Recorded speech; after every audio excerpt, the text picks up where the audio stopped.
আমরা সেই কথা বলতেছি না যে জীবন ব্যবস্থা আপনাকে প্রসাধনী পাওয়ার জন্য স্বামীর করার দরতে উৎসাহ দেয়, সেই জীবন ব্যবস্থার কথা বলতেছি না যে জীবন ব্যবস্থা আপনাকে ফেসবুকে কয়টা পুরুষের সাথে রাত কাটিয়েছেন সেই স্ট্যাটাস দিতে উৎসাহ দেয়, আমরা সেই জীবন ব্যবস্থার কথা বলতেছি না। আমরা এমন জীবন ব্যবস্থার কথা বলতেছি না যেটা অশ্লীলতা ফাহেসা থেকে মেইন স্ট্রিমিং করে একজন নারীকে পর্দা পুষিত অবস্থা থেকে উলঙ্গ অবস্থায় রাস্তায় বের করে আন্দোলনে শরীক করে আমরা হয়ে যায়। এই জাতিকে যদি ধ্বংসাত্মক জাতিকে যদি আপনি রক্ষা করতে চান, পশ্চিমকে কপি করলে আপনাকে হবে না। প্রত্যেকটা মানুষকে পুরুষ হইতে হবে, যারা পুরুষ আছেন এখানে প্রত্যেকটা নারীকে নারী হইতে হবে, যারা নারী আছেন এখানে নারী। মানে আমরা কোনো সেই ধরনের বেগম রোকেয়ার অবরোধ বাসনের কথা বলতেছি না।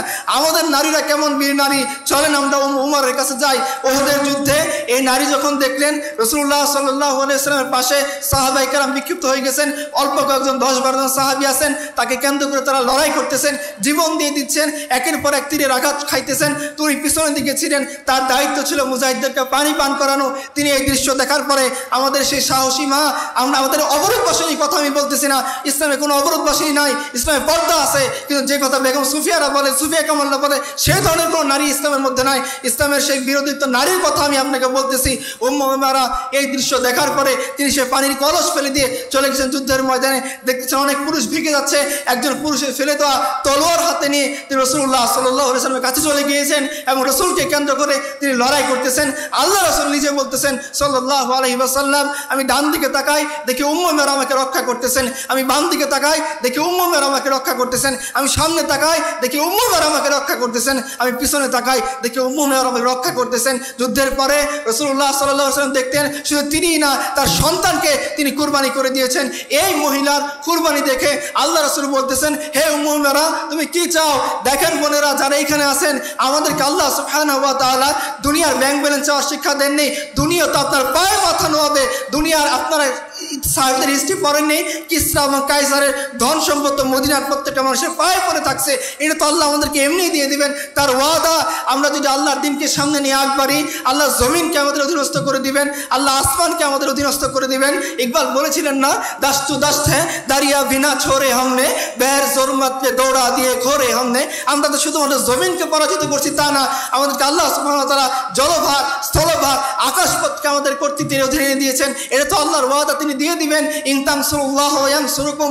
আমরা যদি আল্লাহর পথে হাত বাড়াই, আল্লাহ তার ওয়াদা বাস্তবায়ন করবেন। আমরা সেই কথা বলতেছি না যে জীবন ব্যবস্থা আপনাকে প্রসাধনী পাওয়ার জন্য স্বামীর করার দরতে উৎসাহ দেয়, সেই জীবন ব্যবস্থার কথা বলতেছি না যে জীবন ব্যবস্থা আপনাকে ফেসবুকে কয়টা পুরুষের সাথে রাত কাটিয়েছেন সেই স্ট্যাটাস দিতে উৎসাহ দেয়, আমরা সেই জীবন ব্যবস্থার কথা বলতেছি না।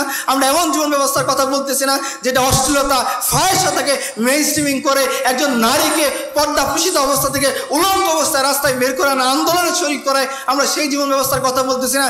দেখেন আপনারা যাদেরকে অবরোধ বাসিনী বলেন, সেই উম্মুমারা রাদিয়াল্লাহু আনহু, রাসূলুল্লাহ সাল্লাল্লাহু আলাইহি ওয়াসাল্লাম যখন যুদ্ধ শেষে তিনি বললেন যে হে উম্মুমারা তুমি আমার কাছে কি চাও? তিনি বলতেছেন ইয়া রাসূলুল্লাহ আমি আপনার সাথে জান্নাতে থাকতে চাই। রাসূলুল্লাহ সাল্লাল্লাহু আলাইহি ওয়াসাল্লাম বলছেন উম্মুমারা তুমি আমার সাথে জান্নাতে থাকবা।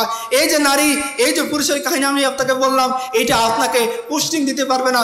পশ্চিম কিছু কাপুরুষ সৃষ্টি করবে যারা সমস্ত পুরুষের অঙ্গ নিয়ে বড় হওয়া সত্ত্বেও সার্জারি করে মেয়েদের মতো হওয়ার স্বপ্ন দেখাবে।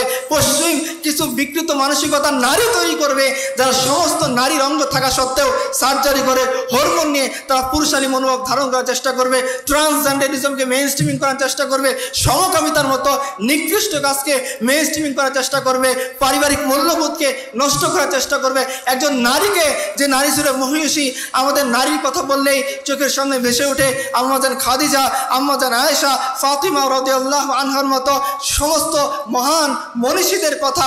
আজকে আমরা যখন আপনারা যে জীবন ব্যবস্থা লালন করেন, সেখানে এমন নারীর স্বপ্ন দেখানো হয় যে নারীর গায়ে পোশাক থাকবে না, যে নারীর গায়ে কাপড় থাকবে না, যে নারী রাস্তায় বের হলে বিকিনি পরে বের হবে, আর শত শত পুরুষ তাকে দেখে মজা নিবে, যৌন শোক মিটাবে।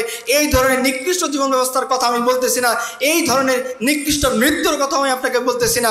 আমি সেই সুপুরুষের কথা, সেই সব আলফা মেইলের কথা বলতেছি যারা একদিকে নারীর ইজ্জতকে দাম দেয়, যারা একদিকে মুরব্বীর ইজ্জতের দাম দেয়, যারা শিক্ষককে সম্মান করে, যারা তাদের পরিবার পরিজনকে রক্ষা করার জন্য নিজের জীবন বিলিয়ে দেয়, যারা সবার আগে কেরিয়ারকে না রেখে সবার আগে তার আদর্শকে রাখে এবং আদর্শের জন্য নিজের জীবন বিলিয়ে দেয়, কবিতার মাধ্যমে নিজের জীবনকে বিলিয়ে দেয়, আল্লাহর শুকরিয়া আদায় করার মাধ্যমে নিজের জীবনকে বিলিয়ে দেয়, শত্রুর চোখে চোখ রাখার মাধ্যমে। আর তারা বলে না মুঁহ ছুপা কে জিয়ে, না সর ঝুঁকা কে জিয়ে, সিতমগরোं की नजर से नजर मिला के जिए, যে না মুখ লুকিয়ে বাঁচার চেষ্টা করেছি আর না মাথা নত করে বাঁচার চেষ্টা করেছি শত্রুর চোখে চোখ রেখে, জালিমের চোখে চোখ রেখে, অত্যাচারীর চোখে চোখ রেখে, দুষ্কৃতিকারীর চোখে চোখ রেখে, জেনাকারীর চোখে চোখ রেখে, হাসিনার চোখে চোখ রেখে আমরা বাঁচার চেষ্টা করেছি।